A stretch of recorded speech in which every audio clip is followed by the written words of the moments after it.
Vidim da tokom leta i kod nas su pustili neki youtuberi lažne vesti, odnosno glasine da će navodno krajem avgusta da na market bude izbačeno 140.000 bitcoina, da će to možda dovesti do velikog dampa cene bitcoina i slično.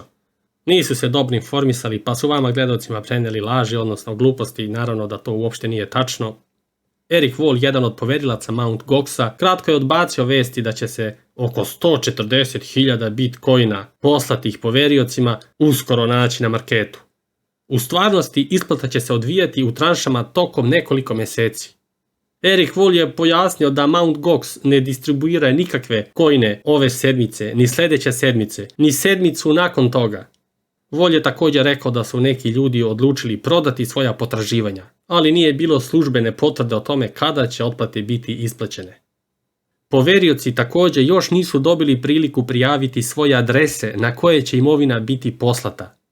Znači imamo situaciju da poverioci još nisu prijavili ni svoje adrese, odnosno nisu dobili priliku da prijave svoje adrese gdje bi im stigli ti bitcoini, a ljudi već pričaju kako evo samo što nije hrpa bitcoina izašla na market. Jedan od poverilaca, odnosno Eric Wall, je također rekao da će uskoro biti objavljena vest koja će omogućiti poveriocima da predaju bankovne podatke, što bi bio prvi korak u pokretanju plana otplate. Wall je bio uzrujan zbog izvještaja o dezinformacijama koje su se širile društvenim medijima i pozvao je kripto community da blokira naloge koji su govorili da se dele bitcoini. Danny Deven, kripto influencer, rekao je da proces otplate tek počinje i da neće biti lude prodaje jer će se imovina deliti mesecima.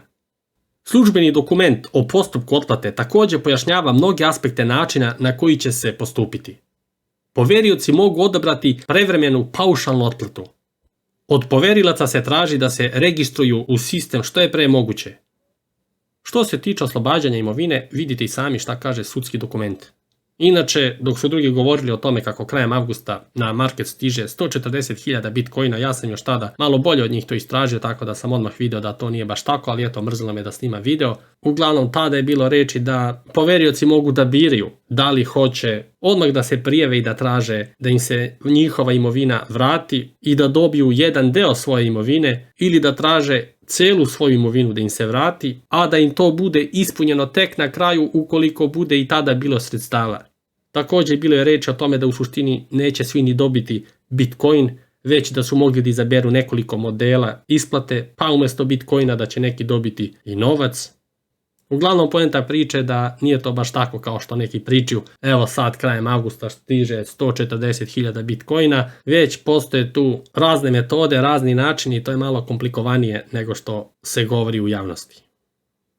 Inače, sada dok je market u padu, coin koji sam kupio pre 6 dana beleži rast i to dvocifren.